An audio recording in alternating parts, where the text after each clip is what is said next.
Good morning, students. I welcome you all in the next session of our online class. So,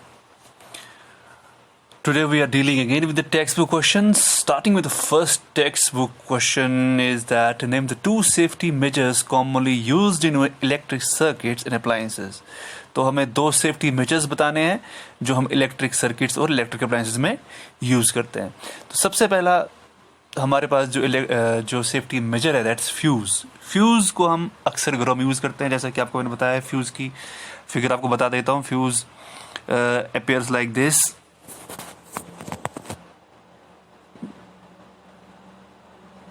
fuse is the symbol of fuse. अगर exam में कभी आ जाए तो it is like this. So this represents a fuse and fuse को इस्तेमाल किया जाता है ताकि आपके घर के जो इलेक्ट्रिक अप्लायंसेस हैं वो डैमेज होने से बच सकें. तो आपका जो हर एक सर्किट है घर का, उसको फ्यूज़ से कनेक्ट किया जाता है. फ्यूज़ के बारे में भी हमने पूरी डिटेल से पढ़ा है. तो टेक्स्ट बुक क्वेश्चन में पूछा गया है तो हमें सवाल का जवाब तो देना है.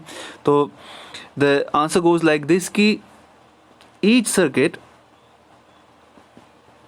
circuit should be connected to a fuse because a fuse prevents the flow of excessive current through the circuit. जो excessive current circuit के अंदर जा रही है उसके flow को कौन सबसे पहले झेलेगा? Fuse. Yes. When the current in the circuit exceeds the maximum limit of the fuse element, the fuse melts to stop the flow of current, protecting the appliances connect to the circuit. जब आपके electric appliance का जो load है उससे ज़्यादा current उससे flow करना शुरू हो जाएगा तो सबसे पहले जो फ्यूज़ की वायर है वो मेल्ट होगी और करंट जो है वो स्टॉप हो जाएगी आपके इलेक्ट्रिक अप्लायंसेस के अंदर से फ्लो करना. So this will prevent the damaging of your electric appliance. Is that okay? So fuse is a safety device. तो सेफ्टी डिवाइस फ्यूज़ हम हमेशा याद रखिए, it is connected in series.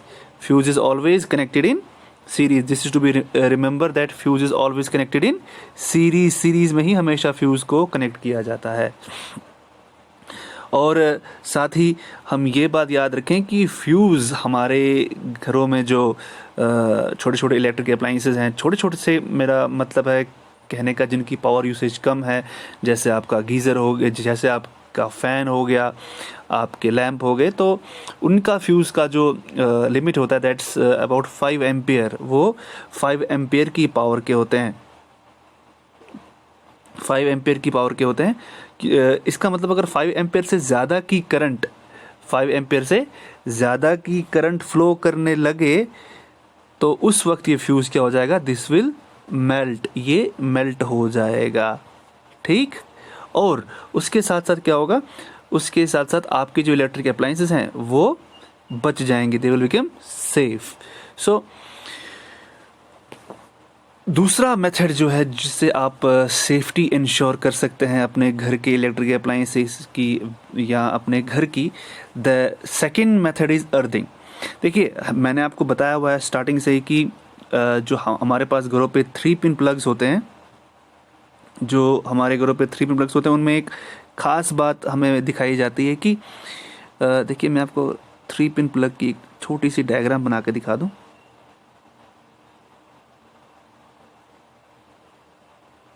ठीक. So one wire goes like this, another goes like this and तीसरी ऐसे जाती है.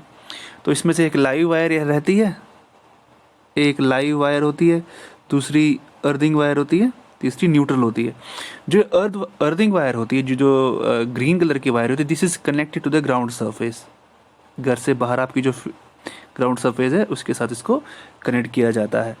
तो द पोटेंशियल डिफरेंस ग्राउंड का भी ज़ीरो, इसका भी ज़ीरो. दैट मीन्स जो भी आपके घरों में 3 पिन सॉकेट्स हैं उनके साथ आपको ये चीज़ देखने को मिलेगी. और दिस अर्थिंग का जो स्विच रहता है ये थोड़ा सा लंबा और मोटा रहता है. इट इज़ बिकॉज जब आप इसको इंसर्ट करें उसके अंदर तब भी इंश्योर हो कि सबसे पहले अर्थिंग हो, और जब आप प्लग को बाहर निकालें तब भी ये ऐसा इंश्योर हो कि आप इसको लास्ट में बाहर निकाल रहे हैं. So this is another important way by which you can protect your electric appliances. अब देखिए डिस्क्रिप्शन में क्या लिखा है कि earthing protect is the user from electric shocks. Any leakage of current in an appliance is transferred to the ground by earthing, and people using the appliances prevented from getting electrocuted. तो आपके घरों में जो भी electric appliances हैं which are dragging huge amount of current, जैसे आपके geysers हो गए, आपकी गीज़र्स के साथ साथ आपके इलेक्ट्रिक आयंस हो गए, तो इन सब में क्या होता है, दे ऑल आर अर्थ, और उनके अंदर जो ये तीसरी वायर होती है वो कनेक्टेड होती है मेटल के साथ और बाहर से कनेक्ट होती है ग्राउंड के साथ. तो जब भी कभी एक्सीडेंटली इलेक्ट्रिक करंट की लीकेज हो उस इलेक्ट्रिक अप्लाइंसेस में, तो बशर्ते आपको करंट लगने के वो करंट सप्लाई होती है ग्राउंड को, and you are prevented from getting electrocuted. तो here electrocuted means to get a electric shock. Another point जो मैं इसमें ऐड करना चाहूँगा वो ये है कि the resistance of the earthing wire is kept very low, because ताकि आपकी बॉडी के बजाय वो करंट कहाँ से फ्लो करे, from that earthing wire. The resistance is kept low. R की वैल्यू जो है वो काफ़ी लो रखी जाती है. R is always low. किसमें? अर्थिंग वायर में. अर्थिंग वायर में all R is kept low. So this was about earthing. Now next moving towards the next question is that an electric oven of 2 kilowatt power rating is operated in domestic electric circuit, और जिसकी potential difference 220 volt दी गई है और current rating 5 ampere दी गई है. What you explain. कहता है कि आपके पास एक इलेक्ट्रिक ओवन है और उस इलेक्ट्रिक ओवन का पावर रेटिंग 2 किलोवाट है, पोटेंशियल डिफरेंस उसका 220 वोल्ट है, आपने जो फ्यूज़ कनेक्ट किया है वो 5 एम्पियर का है. तो आपको बताना है कि उस इलेक्ट्रिक अप्लायंस के साथ क्या होगा.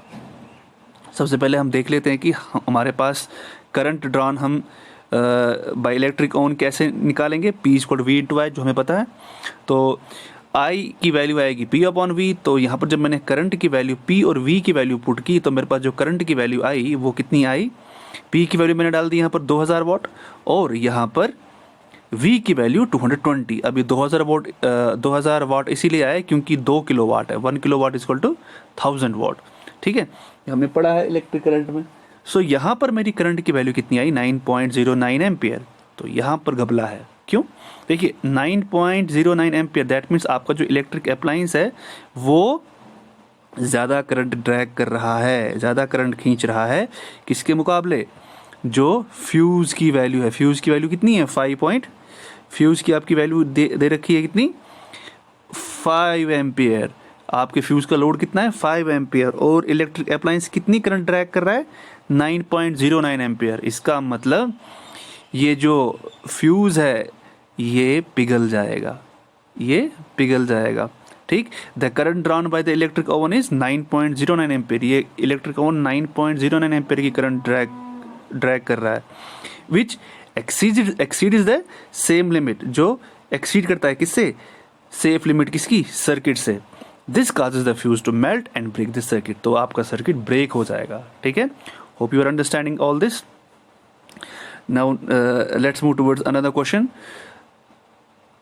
What precautions should be taken to avoid the overloading of domestic electric circuits? आपके घरों में जो ओवरलोडिंग है उससे बचने के लिए आप क्या कर सकते हैं. एग्जाम में कई बार पूछा जाता है ये शॉर्ट टाइप का क्वेश्चन, कभी 2 मार्क्स का आता है, कभी 4 मार्क्स का आता है. तो लेट्स ऑन साइट. कहता है कि what precaution should be taken to avoid the overloading of domestic electric circuits. So the answer goes like this. हम कुछ प्रिकॉशंस ले सकते हैं. जैसे सबसे पहला प्रिकॉशन है कि connect too many devices to a single socket should be avoided. एक सिंगल सॉकेट के साथ अगर हम एक्सटेंशन लगा के बहुत सारे डिवाइसेस जोड़ देते हैं तो इससे क्या होता है, इससे भी ओवरलोडिंग हो सकती है. अगर हम इस चीज़ से परहेज करें तो हमारे घरों में ओवरलोडिंग नहीं होगी. Using too many appliances at the same time should be avoid. एक ही साथ जब हम बहुत सारे अप्लायंसेज यूज़ करते हैं, जैसे हम गीज़र भी यूज़ कर रहे हैं, AC भी यूज़ कर रहे हैं, साथ में वॉशिंग मशीन भी यूज़ कर रहे हैं, इलेक्ट्रिक ओवन भी यूज़ कर रहे हैं. So these are appliances which are dragging huge amount of current. तो इससे क्या हो सकता है, इससे भी ओवरलोडिंग का खतरा बढ़ जाता है. और faulty appliances should not be connected to the circuit. कई बार फॉल्टी अप्लायंसेज होते हैं जिनमें शॉर्ट सर्किट्स होते हैं, जिसमें कभी इंसुलेशन ब्रेक हो गई होती है, तो उस टाइम सर्किट शॉर्ट होने की वजह से they drag enormous amount of current. तो उससे भी आपकी ओवरलोडिंग हो सकती है इलेक्ट्रिक अप्लाइंसेस की, इनफैक्ट आपकी सर्किट की ओवरलोडिंग हो सकती है. So by this we finish 3 textbook question हमने कर लिए आज. We will be moving towards some more textbook questions in the next video. Hope you are enjoying this new mode. Still I am waiting for your comments. Thank you very much. And in case if you have any doubt regarding the topics which the questions we studied today, you can ask me. I will try to explain it once more to you. Thank you very much. Until then, goodbye.